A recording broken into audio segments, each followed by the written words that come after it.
Hello बच्चों, less time more concept के series में हम यूनिट्स एंड मेजरमेंट को स्टार्ट कर चुके हैं, जिसका सेकंड लेक्चर है डायमेंशन एनालिसिस। टॉपिक है dimension of a physical quantity. पहले तो मैं डायमेंशन समझाता हूँ कि डायमेंशन का मतलब क्या होता है। देखो बच्चों, डायमेंशन का मतलब होता है, जैसे मान लो आपने कल मैंने आपको लास्ट क्लास में पढ़ाया था, मतलब जो प्रीवियस लेक्चर उसके अंदर मैंने बताया था कि यहाँ पर 7 फंडामेंटल क्वांटिटीज होती हैं, ठीक है ना, मास, लेंथ, टाइम एंड ऑल, ठीक है। अब मैं कभी कोई पूछूं, मान लो जैसे कि अगर मैं आपसे पूछता हूं कि भाई सन कैसा होता, तो आपके दिमाग में तुरंत एक इमेज बन जाती है, ऐसा ऐसा होता है, ठीक है ना। मैं आपसे पूछता हूं मून कैसा है, तो आपके दिमाग में इमेज बनती है ऐसा ऐसा होता है। मैं कहता ट्रेन कैसी, तो इमेज बनती है ट्रेन की। एरोप्लेन, इमेज एरोप्लेन की बनती है। कहने का मतलब जैसे जब ये वर्ल्ड के अंदर हर एक ऑब्जेक्ट का डेफिनेट शेप, वॉल्यूम, मतलब शेप, साइज सब उसका फिक्स है, तो अब मैं आपसे पूछूं कि भाई मास कैसा होता है। प्रॉब्लम यहाँ मास कैसा होता है, तो मास के नाम पे आप एक टुकड़ा थोड़ी ले आओगे, चिकन का टुकड़ा लिया हो या कोई मांस का टुकड़ा, ईंट उठा लो सर ये मास है, ऐसा थोड़ी होता है। मतलब मास को मैं कैसे पहचानूंगा, ठीक है ना। मैंने कहा लेंथ कैसा होता है, लेंथ देखने में, लेंथ को किस प्रकार क्या बताओगे आप, तो फिर आप ये थोड़ी ना एक इंची टेप उठा के लो सर जी ये लेंथ है, लो भाई, ऐसा नहीं होता ना। तो देखो डायमेंशन एनालिसिस का मतलब ये है कि जो आपके पास कोई भी क्वांटिटी है, उस क्वांटिटी का रंग, रूप, साइज, इन सब चीजों के बारे में समझना। समझ रहे हो ना, इन सभी चीजों के बारे में जानना, इन सभी चीजों को समझना, यही डायमेंशन का काम है। नाम में डायमेंशन आ रहा है। मैंने कहा इस रूम के डायमेंशन बताओ, कहोगे सर लेंथ इतनी, ब्रेड्थ इतनी, ये डायमेंशन है, ऐसे बोलते हो भाई। उसके डायमेंशन तो वैसे, वो अलमीरा थी, अलमीरा के डायमेंशन ये थे, ऐसे बोलते हैं ना। तो डायमेंशन का मतलब है उसके रंग, रूप, समझ रहे हो ना, शेप, साइज, इन सभी चीजों से। तो हम यहाँ फिजिक्स में डायमेंशन समझने आ रहे हैं, तो हमारे पास 7 फंडामेंटल क्वांटिटीज होती हैं, हमने पढ़ा। उन्हीं फंडामेंटल से डेराइव चीजें बनती हैं। अब मैं आपको एक दिखाना चाह रहा हूं कि जो डेराइव चीजें हैं और जो फंडामेंटल चीजें हैं, उनका रंग, रूप, स्वभाव कैसा होता है, उनका शेप और साइज कैसा होता है। डायमेंशन का मतलब सिर्फ इतने से, उसका शेप, साइज, लेंथ, ब्रेड्थ, मतलब देखने में कैसा है। अब मास देखने में, मास जैसा ईंट जैसा नहीं है, मास देखने में हम यहां बताएंगे एम जैसा होगा। मतलब अगर आप मास की बात कर रहे हो फिजिक्स के अंदर, तो मास को आप एम से दिखाओगे, मास एम से दिखाया जाएगा। क्लियर है बात, समझ रहे हो। लेंथ जो है वो एल से दिखाई जाएगी। मतलब लेंथ को आप ये नहीं कहोगे 1 इंची टेप दे दोगे ये जो लेंथ है, ऐसा नहीं। लेंथ को आप यहां पर एल से दिखाओगे, एल से डिनोट करो कि लेंथ का जो डायमेंशंस है, लेंथ का जो रंग रूप है वो एल है। ओके, समझ में आ रहा है, ठीक है। ये चीज है। अब आगे चलते हैं। देखो जैसे dimension of a physical quantity, the dimension of physical quantity are the power to which the units of basic quantity. जैसे कुछ बेसिक क्वांटिटीज हैं, उन बेसिक क्वांटिटीज के ऊपर पावर्स आ जाएंगी, तो वो dimension are raise to represent a derive units of that quantity. मतलब किसी किसी क्वांटिटी की डेराइव, जैसे कि एग्जांपल देता हूं मैं आपको, कुछ समझाता हूं। जैसे देखो डायमेंशंस ऑफ फंडामेंटल क्वांटिटी है ना। एग्जांपल डायमेंशंस ऑफ फंडामेंटल, है ना, फंडामेंटल चीजें आपने पढ़ रखी है, उसका डायमेंशन, जैसे मास। अब मास का डायमेंशन आप मास का रंग रूप एम दिखाओगे, ठीक है ना। लेंथ का जो रंग रूप दिखाओगे एल दिखाओगे। टाइम का जो दिखाओगे आप शेप, साइज, जो भी टी। टाइम से लाइक घड़ी मत दिखा देना, टाइम है तो घड़ी लो जी घड़ी, ऐसा नहीं होता। टाइम का मतलब है कि आपको टाइम को, जब टाइम की मैं बात कर रहा हूं तो मेरे दिमाग में क्या आना चाहिए, तो मेरे दिमाग में यहां से टी आना चाहिए कि टाइम का जो डायमेंशन है, टाइम का जो क्राइटेरिया कौन बताएगा, टी बताएगा, ठीक है ना। वेल आपके सिलेबस में अभी ये 3 चीजें ही हैं, मास, लेंथ, जैसे एम्पियर भी था फंडामेंटल क्वांटिटीज के, एम्पियर भी था, ल्यूमिनस इंटेंसिटी भी थी, अमाउंट ऑफ सब्सटेंस भी था, ये सभी था ना। लेकिन यूज होने वाली चीजें अभी आपके सिलेबस में ये तीनों है, ठीक है। आगे फर्दर 12th में यूज होंगी तो आप चीजें धीरे धीरे सिखा दी जाएगी। जैसे देखो, अब मैं आपको एक और बात बताऊं, जिस देखो ये तो फंडामेंटल हो गई, है ना। मास को बोलूंगा तो एम दिमाग में आएगा, लेंथ बोलूंगा तो। अब मैंने आपको कल कहा, मतलब पिछली क्लास में मैंने आपको समझाया था कि भाई देखो जो डेराइव होती हैं, डेराइव क्वांटिटी जो होती हैं वो किससे बनती हैं, वो फंडामेंटल से बनती हैं। मतलब फंडामेंटल सबसे बेसिक थी, मैंने समझाया। फंडामेंटल का मतलब होता है आधारभूत, हिंदी का मतलब ये आधारभूत, सबसे बेसिक थीम होता है फंडामेंटल का मतलब। तो उन्हीं फंडामेंटल से मिलकर डेराइव चीजें बन रही हैं। अब देखो जैसे कि एक डेराइव क्वांटिटी, फिजिकल क्वांटिटी कौन सी है, एरिया। अब एरिया, आपको फॉर्मूले याद होने चाहिए, थोड़े से फॉर्मूले याद होंगे तभी काम चल पाएगा। मैं आपको एक शीट दे दूंगा, मतलब जब इस वीडियो के लास्ट में, इस वीडियो के मिड में एक शीट शेयर कर दूंगा, उस शीट के ऊपर सारे क्वांटिटीज भी लिखी हैं, उनके फॉर्मूले भी लिखे हैं और डायमेंशन फॉर्मूले भी लिखे हैं, ठीक है ना। जैसे एरिया मिलता है लेंथ और ब्रेड्थ के मिलने से। दिमाग लगाओ, लेंथ और ब्रेड्थ, मैं किसी का एरिया कह रहा हूँ, अगर मैंने कहा लो जी भाई इसका एरिया निकाल लो, तो आपको सर जी इसका लेंथ कितना, इसका ब्रेड्थ कितना, इसका एरिया जाएगा निकल गया ना। तो अब मैं इसके डायमेंशंस देखते हैं, तो ध्यान दिया जाए तो लेंथ ही, मतलब ब्रेड्थ को भी आप लेंथ लिख सकते हो। तो डायमेंशंस अगर मैं देखूँ तो लेंथ और लेंथ, इसके लेंथ 2 बार लेंथ है ना, 2 बार लेंथ मिलके एक पर्टिकुलर एरिया बना रहे ना, है ना भाई। तो उसका जब डायमेंशंस की बात करूंगा, इसका रंग रूप स्वभाव की बात करूंगा, इसके फिजिकल अपीयरेंस की बात करूंगा, तो हो जाएगा L की पावर 2। दोबारा मैं इसके फिजिकल अपीयरेंस की बात करूंगा, जैसे ये दिखेगा कैसे, एरिया कैसा होगा, तो लेंथ को मल्टीप्लाई करो लेंथ से, वही एरिया बना, मतलब एरिया का जो फिजिकल अपीयरेंस है L की पावर 2, या हम कहते हैं एरिया का जो डायमेंशंस है वो L की पावर 2 होगा, ठीक है। यहां मैंने देखो क्या लिख रखा था, यहाँ लिख रखा था dimension of physical quantity are power to which units of basic quantity. Basic quantities, ये लेंथ देखो बेसिक क्वांटिटीज है ना। अब आप इसको L इंटू बी लिख के L बी डायमेंशन नहीं डालते हैं, ऐसे L इंटू बी लिख के आप इसको L बी डायमेंशन नहीं बोल सकते थे, समझ रहे हो ना। क्योंकि आपको पहले क्या करना है, उस फॉर्मूले को देखो, कोई भी फॉर्मूला बन के तैयार, आपको मैं समझा दूं, देखो कोई भी फॉर्मूला बन के तैयार होगा, वो फॉर्मूला फाइनली किसी ना किसी बेसिक क्वांटिटी से मिलकर ही तैयार हो रहा होगा, पहली बात तो ये। तो कोई भी फॉर्मूला जब तैयार होगा तो किसी ना किसी बेसिक क्वांटिटी से मिलकर तैयार होगा। आपको फाइनली उस बेसिक चीज तक, उस फंडामेंटल चीज तक पहुंचना है। आप पूरा दिमाग लगाएंगे उस फंडामेंटल क्वांटिटी तक पहुंचने के लिए, समझ रहे हो ना। तो जैसे देखो एरिया जो बना लेंथ और ब्रेड्थ से बना, फिर दिमाग में आया यार लेंथ तो चलो समझ गए, लेंथ का डायमेंशन तो L हो गया, ब्रेड्थ क्या होता है, अरे भाई ब्रेड्थ ध्यान किया तो ब्रेड्थ भी तो लेंथ का ही पार्ट है ना। तो भाई मैं ब्रेड्थ की जगह भी क्या लिख दूंगा, लेंथ लिख दूंगा, क्योंकि मैं फंडामेंटल जो क्वांटिटीज हैं मैं उनकी पावर चढ़ा सकता हूं रूल के अकॉर्डिंग। जो फंडा यूनिट्स ऑफ बेसिक क्वांटिटीज, जो पावर क्या किसकी पावर होती है, power to which the unit of basic quantities, मतलब बेसिक क्वांटिटीज की पावर्स के रूप में लिखा जा सकता है। ये नहीं L और B लिख के हो गया जो डायमेंशन, इसका रंग रूप, इसका स्वभाव ऐसा नहीं होता।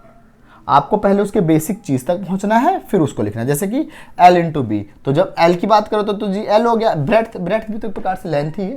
मैं थोड़ा ध्यान दूंगा, डेप्थ में जाऊंगा तो लेंथ ही है, तो इसका मतलब मैं इसको लिखता हूँ L की पावर 2। और बेटा डायमेंशन लिखने का तरीका होता है कि आप उसमें मास और मास लेंथ टाइम तीनों चीज लिख के दिखाओगे एक साथ। तो किसी एरिया में मास क्या होता है, मास तो 0 होता है ना भाई। देखो किसी की पावर 0 ना बेटा 1 हो जाती है, ध्यान रखना, किसी की पावर 0 क्या होती है, 1 आती है। तो एरिया की जब बात करूं, एरिया में मास क्या हो गया, 0 हो गया, लेंथ L की पावर 2, और टाइम क्या हो गया भाई, एरिया के पास टाइम होता है क्या, नहीं होता, समझ रहे हो ना। तो क्या हो गया ML2, है ना, ये ML2 T0, ये हो गया भी एरिया का डायमेंशन। ध्यान दे देना दोबारा से, है ना। मैं कुछ क्वांटिटीज और समझा देता हूं, फिर मैं बता दूंगा। जैसे वॉल्यूम का डायमेंशन देख लेते हैं। वॉल्यूम का फॉर्मूला क्या होगा, लेंथ ब्रेड्थ और हाइट, ये फॉर्मूला हुआ। अब मैं कोई भी फिजिकल क्वांटिटी एज्यूम करता हूं, जैसे मैं यहीं पर बना देता हूं एक फिजिकल क्वांटिटी, ऐसी एक मैं क्यूब बना देता हूं, है ना। अब क्यूब के अंदर मैंने इसका वॉल्यूम निकाल लिया, ये वॉल्यूम। अब इसका डायमेंशन मतलब इसका ये दिखने में कैसा, फिजिक्स के अकॉर्डिंग ये कैसा होगा। जैसे आपको वॉल्यूम बोलेंगे तो दिमाग के अंदर क्यूब आता, तुरंत आता क्यूब, लेकिन अकॉर्डिंग टू फिजिक्स इसकी अपीयरेंस कैसी है ना, मास लेंथ और टाइम की फॉर्म में इसकी अपीयरेंस कैसी है, ध्यान देना। तो अब मैं अगर इसके फॉर्मूले की बात करूं तो फॉर्मूला होता है लेंथ ब्रेड्थ और हाइट होता है, लेंथ ब्रेड्थ और हाइट होता है ना भाई। अब फॉर्मूला लेंथ ब्रेड्थ और हाइट होता है, तो लेंथ को मैं L ही लिख सकता हूँ, ब्रेड्थ फिर वही भाई ब्रेड्थ भी एक प्रकार से लेंथ का ही तो हिस्सा है। ब्रेड्थ को भी तो अगर देखा जाए तो, अगर अब हमने वो बना दिया कि वो चौड़ाई है, वो लंबाई है, वो ऊंचाई है, लेकिन अगर शुरू में बनाते तो लंबाई को चौड़ाई बोलते, चौड़ाई को ऊंचाई बोलते, कोई वो दिक्कत थोड़ी थी, या लंबाई ही बोलते, है ना भाई।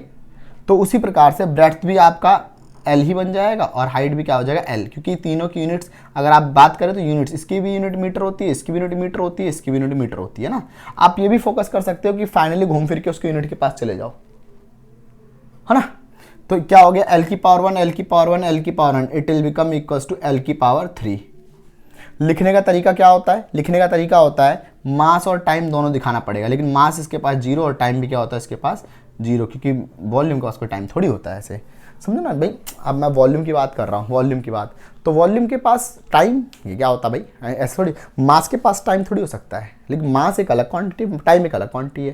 तो अगर मैं वॉल्यूम की बात कर रहा हूँ, वॉल्यूम का डायमेंशन क्या है, तो उसमें टाइम का तो कोई रोल ही नहीं रहेगा, तो टाइम की पावर जीरो और किसी की पावर जीरो, इसका मतलब 1 हो गया वो।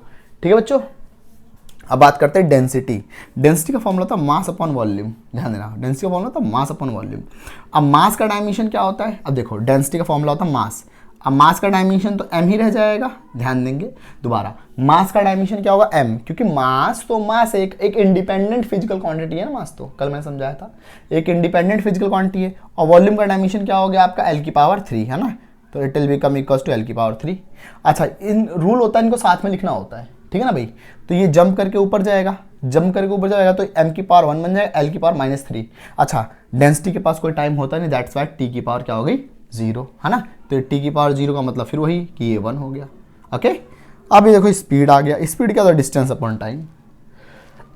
डिस्टेंस बोले तो लेंथ, भाई आपको मैंने क्या रखा भाई, आपको घूम फिर के देखो, ये जो चीज़ें हैं ये अलग अलग चीज़ें हैं, डिस्टेंस, टाइम, लेंथ, फलाना ढिमका, ये अलग अलग चीज़ें। लेकिन अगर दिमाग लगाओ, डिस्टेंस, डिस्टेंस मतलब दूरी ही तो है, और दूरी को किस में नापते हैं, लेंथ में नापते हैं, है ना भाई। दूरी मतलब लेंथ मतलब मीटर। तो डिस्टेंस का डायमेंशन तो l हो गया, है ना, डिस्टेंस का डायमेंशन क्या हो गया, l हो गया, और टाइम का डायमेंशन क्या होगा, t हो गया। ये जंप करके ऊपर जाएगा तो क्या हो जाएगा, देखो मास तो इसमें है ही नहीं पूरी क्वांटिटी में मास, तो मास की पावर 0 हो जाएगी, l की पावर 1 कुछ नहीं तो 1, और t की पावर ऊपर जाएगा तो -1 हो जाएगा। ठीक है, नोट कर लीजिए बच्चों। चलिए बच्चों, अब मैं कुछ फिजिकल क्वांटिटीज के डायमेंशंस आपको बताता हूं और समझाता हूं कैसे निकालते हैं। जैसे देखो एक्सेलरेशन, बेटा पहले तो आपको इनके फॉर्मूले याद होने चाहिए। एक्सेलरेशन का फॉर्मूला होता है वेलोसिटी अपॉन टाइम। आप नए नए आए हो लेकिन आपने 9th क्लास में इसको पढ़ा हुआ है, एक्सेलरेशन का फॉर्मूला वेलोसिटी अपॉन टाइम, ठीक है ना। वेलोसिटी का क्या होता है, वेलोसिटी का डायमेंशन अभी जस्ट पहले निकाला था, पीछे वाले इसमें निकाला था। वेलोसिटी का डायमेंशन याद करो तो क्या था, LT-1, ये था ना, देख लो पीछे यही था वेलोसिटी का डायमेंशन, ठीक है ना। तो वेलोसिटी का हो गया LT-1 और ये हो गया टाइम T फॉर टाइम। अब देखो t की पावर 1 है तो जंप करके ऊपर जाएगा, क्योंकि रूल क्या होता है लिखने का, साथ साथ लिखना है इसको हमें, है ना। तो हो गया LT-2। व्हाट अबाउट मास, पूरे में कहीं मास आया ही नहीं, तो मास को रहने दो और लिख दो 0। ये लिखने का तरीका, ये हो गया एक्सेलरेशन का डायमेंशन, समझे बेटा। तो ये हो गया एक्सेलरेशन का डायमेंशन, ठीक है जी। अब बात करते हैं फोर्स। फोर्स का फॉर्मूला क्या होता है, आपने पढ़ रखा है 9th में, ये भी मास इनटू एक्सेलरेशन। मैं तो भाई पहले कहूंगा कि आपको ये समझने के लिए फॉर्मूले याद होने चाहिए। डायमेंशन का मतलब क्या होता है, दोबारा डायमेंशन का मतलब होता है कि आप उस पर्टिकुलर क्वांटिटी के शेप, साइज, रंग, रूप को देख रहे हो कि वो किस प्रकार अपने आप को रिप्रेजेंट करता है, ठीक है।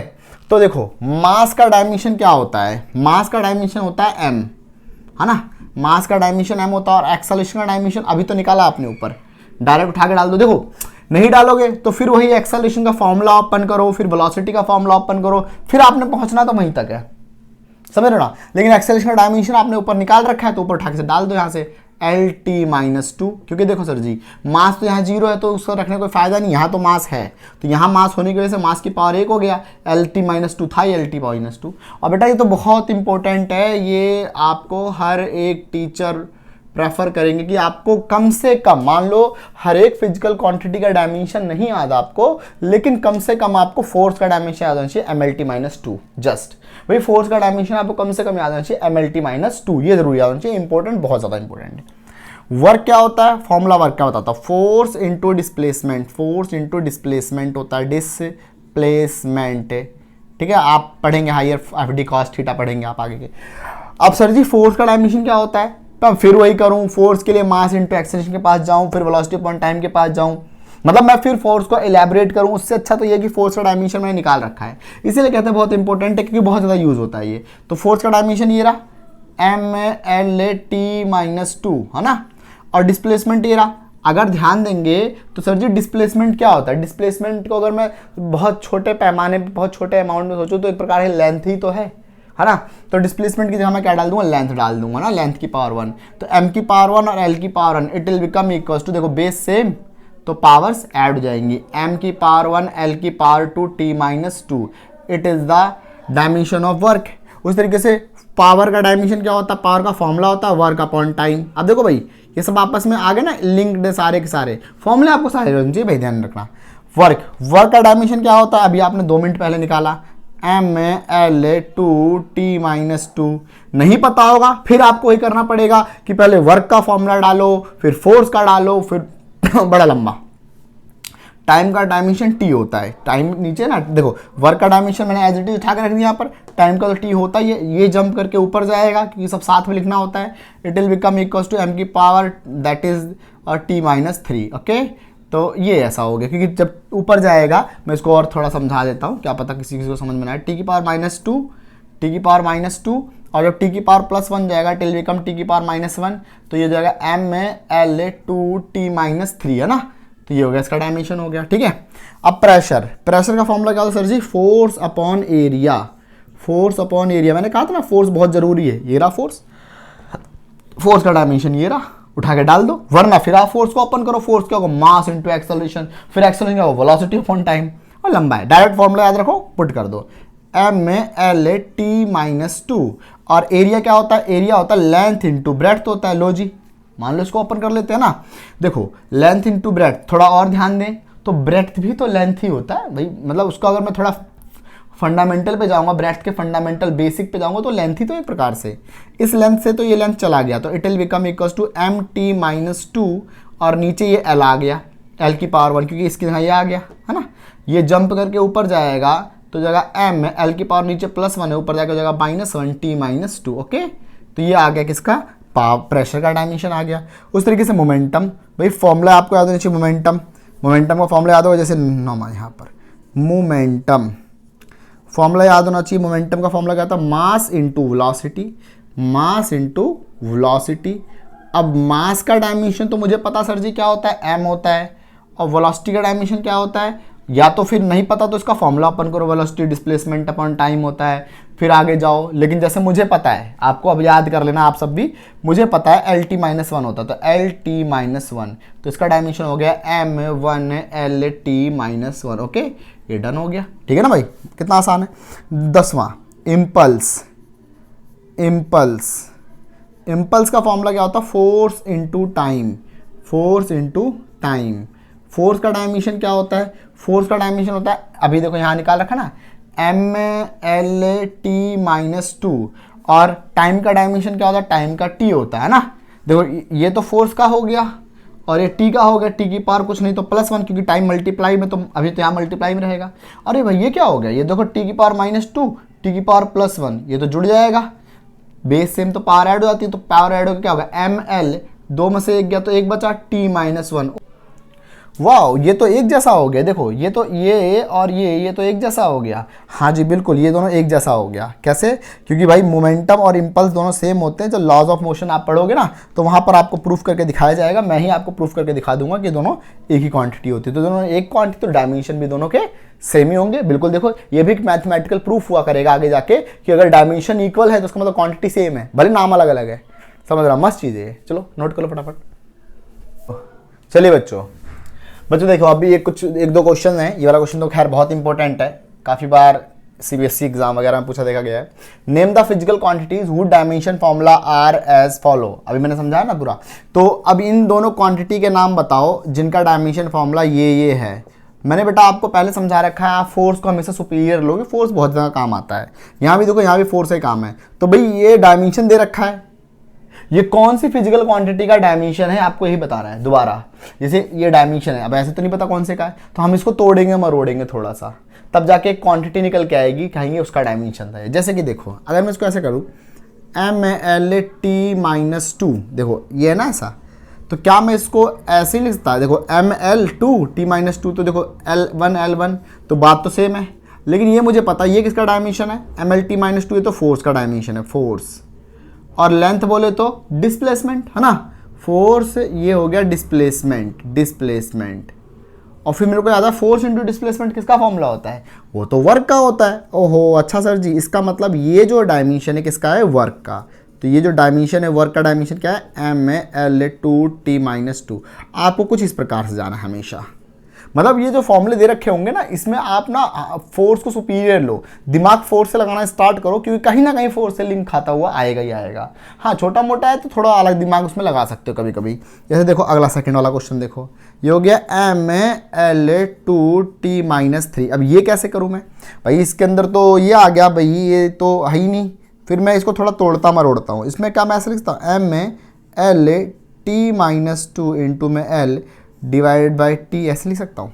अभी ऐसे लिख सकता हूँ ना, क्योंकि बात तो ये L की पावर 2 हो गया, ये जंप करके ऊपर जाएगा तो फिर वही हो जाएगा, है ना। अच्छा ये देखो, ये है MLT-2, ये किसका डायमेंशन है, ये तो फोर्स का डायमेंशन है, मैंने आपको पहले समझा रखा है। ये तो हो गया फोर्स का डायमेंशन। ओके, ये लेंथ किसका डायमेंशन है, लेंथ तो डिस्प्लेसमेंट का डायमेंशन होता है। वाह, आ रहा है धीरे धीरे आ रहा है समझ में भाई। लेंथ जो है, लेंथ तो डिस्प्लेसमेंट का होता है, T4 टाइम। अरे भाई फोर्स इंटू डिस्प्लेसमेंट क्या होता है, फोर्स इंटू डिस्प्लेसमेंट तो वर्क होता है, और वर्क और नीचे टाइम, और वर्क अपॉन टाइम क्या होता है, पावर होता है। याद आया समझे, वर्क अपॉन टाइम क्या होता है, पावर होता है। तो ये किसका डायमेंशन था, ये पावर का। नोट कर लो फटाफट इस बच्चे इस क्वेश्चन को। चलो बच्चों, ये वाला क्वेश्चन आज की क्लास का लास्ट क्वेश्चन है ना। Taking velocity, time and force, पहले तो देख लेते हो वेलोसिटी, ये बात जिसकी करता है, वेलोसिटी v, टाइम t और फोर्स f।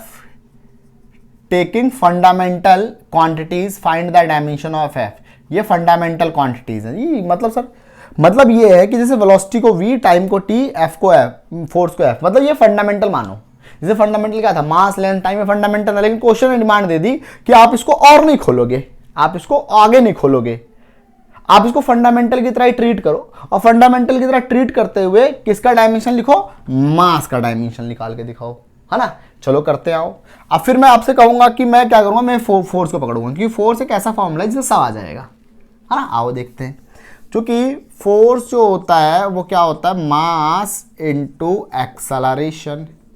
इसने क्या रखा है, वेलोसिटी, टाइम और फोर्स को, मतलब इनको नहीं बदलना। तो फोर्स को तो मैं बदलूंगा ही नहीं, क्योंकि फंडामेंटल कह रखा है। मतलब आप इसको फर्दर नहीं खोलोगे। फंडामेंटल का मतलब क्या था, मास को आप फिर खोल रहे थे क्या, नहीं खोल रहे थे, मास को m मान के छोड़ रहे थे, लेंथ को l मान के छोड़ रहे थे कि हाँ लेंथ को हम l से रिप्रेजेंट करेंगे, l इसका डायमेंशन, रंग रूप l है। उसी प्रकार से क्या रखा है कि ये फंडामेंटल है, मतलब आप इसको नहीं खोल सकते आगे। लेकिन एक्सेलरेशन थोड़ी बोला है, इसने वेलोसिटी, टाइम और ये बोला है, तो वेलोसिटी, टाइम, मास बोला है। Taking velocity, time, force and fundamental quantity find, मतलब मास का, इसका डायमेंशन फाइंड करना है। तो फोर्स को तो सर जी फोर्स ही रहने दो, क्योंकि फोर्स को तो फोर्स ही रहने दो। फिर मेरे पास समझ में आया मुझे एक्सेलरेशन क्या होता है, वेलोसिटी अपॉन टाइम। फॉर्मूले बेटा याद रहेंगे तो जल्दी जल्दी होगा, नहीं तो फिर प्रॉब्लम होगी। फॉर्मूले याद रहने चाहिए, वेलोसिटी अपॉन टाइम, ठीक है ना। फोर्स होता है वेलोसिटी अपॉन टाइम। क्या रखा, वेलोसिटी, टाइम और फोर्स, ये फंडामेंटल मानो, मतलब अब आप इसको खोल नहीं सकते। ये वेलोसिटी तो होता है डिस्टेंस अपॉन, वेलोसिटी जो होता है डिस्प्लेसमेंट अपॉन टाइम भी होता है ना आगे, ये भी तो होता है। लेकिन कह रहा अब आगे नहीं खोल सकते, इसको फंडामेंटल मानो। तो फोर्स का डायमेंशन तो f आ गया, आपको मास का निकालना है, वेलोसिटी का डायमेंशन v आ गया, टाइम का डायमेंशन t आ गया। और समझ में आया क्या, अरे क्वेश्चन की डिमांड ही यही थी कि वेलोसिटी, टाइम और फोर्स को एज द फंडामेंटल क्वांटिटीज, आप इनको फंडामेंटल क्वांटिटी ट्रीट करोगे। कहने का मतलब अकॉर्डिंग टू क्वेश्चन आप इसको फर्दर नहीं खोलोगे। तो मैंने क्या करा, फोर्स देखा तो फोर्स के आगे मैंने इसको ओपन किया, तो अब मैं फोर्स को खोल नहीं सकता, क्योंकि क्वेश्चन ने क्या रखा है कि फंडामेंटल मानो, क्योंकि फंडामेंटल क्वांटिटी कभी और ओपन नहीं होती, फाइनल होती है एक तरीके से, है ना। चलो अब मास का निकालना, तो मास हो गया, मास इज इक्वल्स टू क्या हो गया, डिवाइड में मल्टीप्लाई में एफ टी, और मल्टीप्लाई में तो डिवाइड जाएगा upon B. This is the dimension. अच्छा इसको थोड़ा सा और अगर सॉल्व करूंगा तो ये हो जाएगा F T V minus 1, that is the answer. It is the dimension of mass. समझिए फंडामेंटल, मतलब इसको फंडामेंटल मानते हुए, ठीक है ना। तो चलिए बच्चों, अगली क्लास के अंदर हम मिलेंगे, तो मैं डायमेंशंस की एप्लीकेशंस के बारे में बताऊंगा। 3 एप्लीकेशन होती है डायमेंशन की, डायमेंशन का किस प्रकार यूज किया जाता है वो सब मैं आपको नेक्स्ट क्लास में सिखाता हूँ, ठीक है ना। चलिए बच्चों, बाय बाय, पढ़ते रहिए।